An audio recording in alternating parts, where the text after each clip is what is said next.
एक दफा एक गोरा गोरी यानी वाइट कपल, दोनों को एक ब्लैक बच्चा पैदा हुआ। माँ तो खुश हुई क्योंकि मेरा ही बेटा है, लेकिन बाप खुश नहीं हुआ है। बाप खुश नहीं हुआ, उसने डाउट किया, I smell a rat, there is something fishy. माँ तो खुश हुई है, ये मेरा लाल आया है, मेरा बेटा आया है, लेकिन बाप खुश नहीं है, ये काला कहाँ से आ गया? मैं भी गोरा, मेरी वाइफ भी गोरी। अब वो शक करने लगा बीवी पर, देयर इज समथिंग रॉन्ग। अब वो मनाने लगी कि believe me it is our करके, ये हमारा बच्चा है। वो मानने को ही तैयार नहीं है, एक पल के लिए वो कन्विंस नहीं है।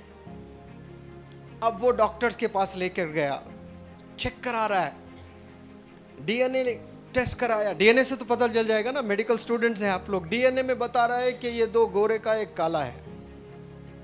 बोला नहीं, डीएनए भी गलत है। अब साइकोलॉजिस्ट के पास जाने लगा कि ये क्या माजरा है, हम दोनों गोरे और ये काला कहां से आ गया।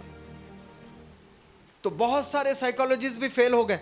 साइकोलॉजी जो होता है ना, बहुत खतरनाक उनका रिसर्च होता है, सबके अलग अलग स्टडीज होते हैं, सबके अलग अलग आउटपुट्स होते हैं। तो एक साइकोलॉजिस्ट के पास ये लोग पहुंचे, बहुत मेहनत करके, फेल होकर, कहीं से कोई सही जवाब नहीं मिल रहा है। तो एक ने कहा कि मैं ज़रूर आपको हेल्प करूंगा और बताऊंगा कि ये किसका बच्चा है। तो फिर कई क्वेश्चंस पूछा उसने और ये बताया कि आप जब प्रेग्नेंट थी आप क्या क्या करती थी। तो वो लेडी ने बताया कि व्हेन आई वाज प्रेग्नेंट मैं ये चीज़ें करती थी। तो फिर वो साइकोलॉजिस्ट ने पूछा कि आप इतने सारी चीज़ें करती थी, इसके अलावा और कुछ करती थी? हाँ, मैं घर के पास में एक पार्क है, वहाँ जाया करती थी। तो उन्होंने कहा कि हाँ, पार्क की वजह से आपका लड़का काला आया है। बात हजम हो रही है?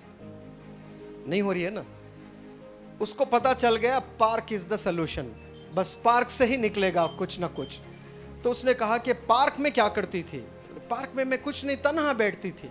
हाँ, आपके तन्हा बैठने की वजह से आपका लड़का जो है काला आया है। यह भी बात समझ में नहीं आ रही है। फिर उसने पूछा कहाँ बैठती थी? बोला वो पेड़ के पास बैठती थी। बैठकर क्या करती थी? मैं वो काली मूर्ति थी उसको रोजाना देखती थी।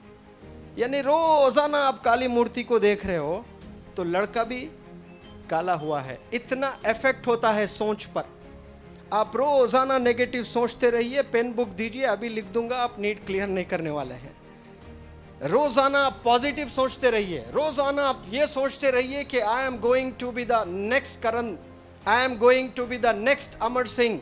आप ये सोचिए, आप पॉजिटिव सोचिए तो रिजल्ट पॉजिटिव आएगा। एक ब्लैक मूर्ति को रोजाना वही देख रहे हो, वही देख रहे हो, वही देख रहे हो, तो उसका असर आपके प्रेगनेंसी में होता है। उलमाए दीन और बड़े स्कॉलर्स बताते हैं, अगर एक माँ सिर्फ गाने ही सुन रही है ड्यूरिंग प्रेगनेंसी तो उसके बच्चे जो है वो सिंगर की तरफ ही जाते हैं। यहूदी लोग होते हैं, पता है आपको, जूस। माँ जब प्रेग्नेंट होती है उसको अगर एडवोकेट बनाना होता है तो उसको वो जाकर वो सारे वही किताबें पढ़ती है, कोर्ट के चक्कर लगाती है, जजेस के गाउन्स देखती है, डॉक्टर बनना है तो हॉस्पिटल जाती है, वही किताबें पढ़ती है ताकि वो असर उसके बच्चे में आए।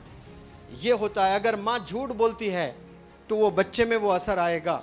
माँ सच बोलती है, माँ बावजू रहती है तो वो बच्चा बहुत ईमानदार, बहुत नेक पैदा होता है। ये चीज़ें होती है। आप यहाँ जब रहोगे 1.5 साल 500 डेज आप रहोगे, सिर्फ किताब खोलने को नीट प्रिपरेशन नहीं, ये सोच का गेम है, ये माइंडसेट का गेम है। आप नेगेटिव सोचेंगे, आप गलत सोचेंगे, आप कंपेयर करेंगे कि वो फलाना बच्चा अच्छा कर रहा है, उसको अप्रिसिएशन मिल रहा है, मुझे कुछ नहीं मिल रहा है। आप कंपेयर करे गए। मैंने पहले भी कहा, विराट कोहली, रोहित शर्मा जैसे अच्छे खिलाड़ी कई दफ़ा 0 पे आउट होते हैं, but they have an ability to bounce back. You have to develop that ability to bounce back and do wonders. And everybody sitting in this hall, they have that ability, they have that potential to bounce back.